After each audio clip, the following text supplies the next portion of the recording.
Thank you, ladies and gentlemen. Thank you so much for inviting me to deliver some opening remarks for this roundtable discussion on what to watch for in 2017.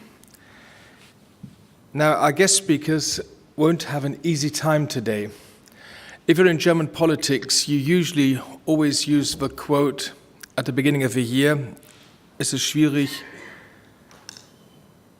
Vorhersagen zu machen, insbesondere wenn sie die Zukunft betreffen. That would be in English translated, it is difficult to make predictions, especially about the future.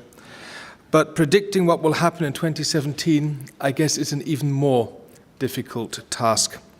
It is particularly risky exercise when our expectations for 2016 were so far off the mark and sometimes far from what we had probably all hoped for. I refer, of course, to the two major events that were the outcome of the British referendum on EU membership and the election of the 45th US President. The consequences of these key moments will no doubt be the focus of our attention in 2017 and most probably of our discussions today.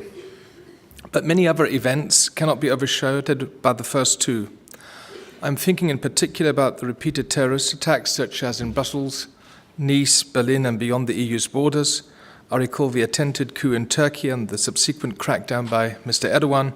We also witnessed other referenda such as on the Colombian peace deal with the FARC and closer to home in Italy on the constitutional reform. Both failed when we had originally expected success.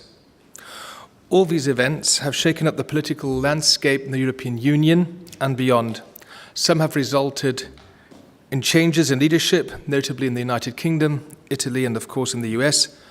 Populism and nationalism are on the rise, and in Austria, as we know, the reaction of a far-right president was only avoided by a very small margin. This is a worrying trend, not least for the elections to come in 2017. Still, we must also keep in mind the positive developments that took place in 2016 to ensure we keep building on them further, to ensure that our efforts bear fruit in 2017. Let me name a few.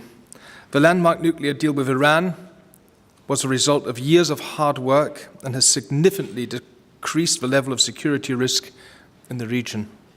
Our work of tackling illegal migration, both through the Western Balkans and the Mediterranean, is addressing one of our citizens' main concerns, whilst trying to diminish the unacceptable number of people killed at sea. Our cooperation in fighting terrorism, both at home and abroad, has increased, and the consequences are being felt by the Islamic State in Iraq, Syria, but also in Libya, in which Sirte was claimed back by the forces of the Government of National Accord. This went almost unnoticed in the European media. Finally, at the United Nations, the European Union has, for the first time, one of its citizens as Secretary General.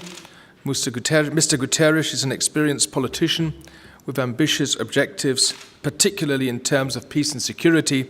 He will need the support of the EU member states, and the European Union's interests could benefit from his leadership. So, of course, we cannot predict what can happen in 2017, but we can certainly prepare for it. We must be ready for different scenarios that can unravel around major world events. This is the sense of today's roundtable discussion. I believe policymakers need input from the academic world, from the researchers and analysts that can take a step back to study long-term trends, unearth the underlying factors, and sketch out estimates and evaluations on the possible consequences of the decisions we take. We count on you to make concrete recommendations as a result of this reflection so that the policymakers can rely on sound expertise in times of fast changes. Now, I could continue now giving you an overview about the issues we will be dealing with in the Foreign Affairs Committee in this Parliament in 2017. I'm very sure that you are very much familiar what is on our agenda. So without further ado, I would really like to use the time and also listen to what our experts have to say. I would like to thank everyone who organized this event, and I always believe it is a valuable experience if policymakers listen to analysts and researchers, and hopefully we will have a good input for our political work.